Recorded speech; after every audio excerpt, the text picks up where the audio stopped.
안녕하세요. 불임사입니다. 한 여인이 상담을 의뢰했습니다. 이 여인은 병원연의 맞선을 보게 되었고 좋은 남성을 만나 교제를 시작했습니다. 두 사람의 관계는 빠르게 가까워졌고 결국 임신까지 하게 되었습니다. 주변에서는 당연히 결혼으로 이어질 것이라 생각했습니다. 그러나 예상과는 전혀 다른 결과가 기다리고 있었습니다. 두 사람은 끝내 결혼하지 못했고 파혼이라는 아픈 결말을 맞았습니다. 더 안타까운 것은 임신했던 아이마저 낙태로 생을 마감하게 되었다는 사실입니다. 도대체 무엇이 이런 결과를 만들었을까요? 사주원국은 기사년 병인월 기미일 계유시생 여성사주입니다. 위사주를 일반 명리학적 해석에서는 병원연을 맞이하면 상당히 좋은 운으로 보는 경우가 많습니다. 실제로 이 사주 역시 겉으로만 보면 길한 요소가 적지 않습니다. 병원연의 오화는 일지, 미토와 오미합을 이루어 배우자궁을 크게 움직입니다. 배우자궁이 움직인다는 것은 인연이 현실로 들어온다는 뜻입니다. 실제로 이 여인은 병원연의 맞선을 보았고 곧바로 교제를 시작했습니다. 오미합은 실제 사건으로 정확하게 나타난 것입니다. 또한 원국의 정관인 임목은 병원연의 화기와 강하게 공명합니다. 여기에 연지 사화하 세운 오화, 일지, 미토가 만나 사오미 화국을 형성합니다. 인성이 크게 왕성해지는 모습입니다. 여기까지만 본다면 대부분의 명리가는 결혼운이 들어왔다 라고 판단할 가능성이 큽니다. 불임사 음령관법은 합이 만들어졌는지만 보는 것이 아니라 그 합이 어떤 음령을 깨우는가를 먼저 살펴봅니다. 음령관법을 적용하면 연지 사화는 불리지, 월지 임목은 대충지, 일지, 미토는 병액지, 시지 유금은 양인지에 위치합니다. 먼저 연지 사화입니다. 사화의 음령에는 애증령, 배신령, 자살령이 작용합니다. 그런데 사화는 불리지에 놓여 있습니다. 이 말은 사랑이 깊어질수록 배신감도 함께 자라는 구조라는 뜻입니다. 처음에는 뜨겁게 사랑하지만 시간이 흐르면 서로를 믿지 못하고 결국 인연은 끊어질 가능성이 높아집니다. 이것이 바로 불리지에 자리한 애증령의 무서운 작용입니다. 다음은 월지 임목입니다. 임목의 음령에는 미천도령, 형제령, 귀물령이 작용 중입니다. 그런데 대충지에 자리하고 있습니다.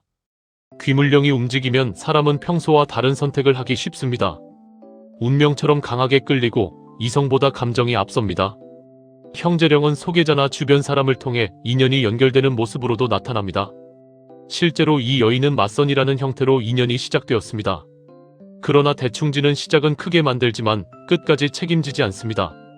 강한 만남은 있었지만 그만큼 큰 충돌도 함께 시작된 것입니다. 이제 가장 중요한 일지를 보겠습니다.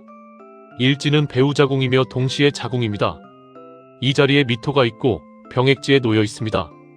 미토의 음령에는 조상령, 유산령, 신주론재령이 작용 중입니다. 여기서 가장 주목해야 할 것은 바로 유산령입니다. 유산령은 단순한 건강 문제가 아닙니다. 생명의 시작과 끝이 함께 기록된 음령입니다. 이 사례에서는 임신이 이루어졌지만 아이는 끝내 세상에 태어나지 못했습니다. 불임사 음령관법에서는 이것을 단순한 우연으로 보지 않습니다. 배우자궁에 병액지와 유산령이 함께 자리하고 있었기 때문에 생명의 기운이 끝까지 이어지지 못한 것으로 해석합니다. 또한 신주론재령은 인연이 하나로 이어지지 못하고 여러 갈래로 흔들리는 모습입니다. 결국 혼인은 성립되지 못하고 파혼이라는 결말을 맞게 됩니다. 마지막으로 시지 유금을 보겠습니다. 유금의 음령에는 단절령, 배신령, 원한령이 작동 중입니다. 그리고 양인지에 있습니다. 양인지는 숨겨진 사건이 현실로 드러나는 자리입니다. 두 사람만의 사랑은 결국 가족과 사회에 알려졌고 임신이라는 사실도 더 이상 숨길 수 없게 되었습니다. 그러나 결말은 화합이 아니라 단절이었습니다.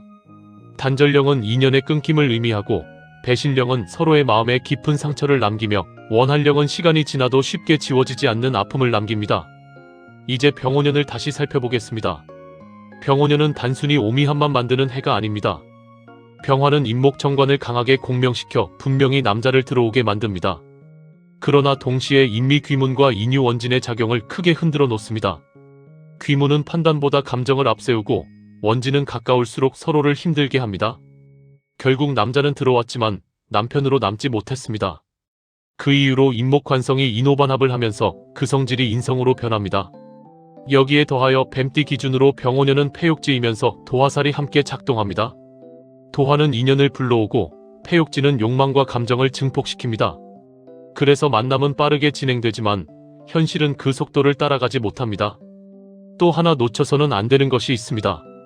일지 미토를 기준으로 병오년은 육해살, 즉 육친살의 의미도 함께 가집니다. 육친은 살아있는 가족만을 뜻하지 않습니다. 아직 세상에 태어나지 않은 태아 역시 나의 혈육이며 육친입니다. 따라서 이 사례에서 육친살은 태아에게까지 영향을 미친 것으로 해석할 수 있습니다. 이 사례가 우리에게 가르쳐주는 것은 매우 분명합니다. 사주를 볼 때 단순히 합이 생겼다고 결혼을 말해서는 안 됩니다. 위사주 기준으로 화국인성국이 이루어졌다고 무조건 기룬이라고 판단해서도 안 됩니다. 불임사 음령관법은 합 뒤에 숨어있는 음령의 움직임을 읽고 사건의 시작과 과정, 그리고 결말까지 하나의 흐름으로 추적하는 역술관법입니다. 이 여인의 사주에서는 남자가 들어오는 자격력도 분명히 존재했습니다. 그러나 그 인연을 지키는 운보다 그 인연을 끊어버리는 음령의 작용이 더 강했습니다.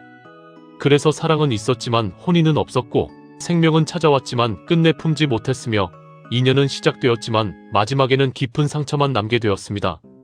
인연은 찾아오는 것보다 끝까지 지켜내는 것이 더 어렵습니다. 사주는 결과를 단정하는 것이 아니라 삶을 돌아보게 하는 거울입니다.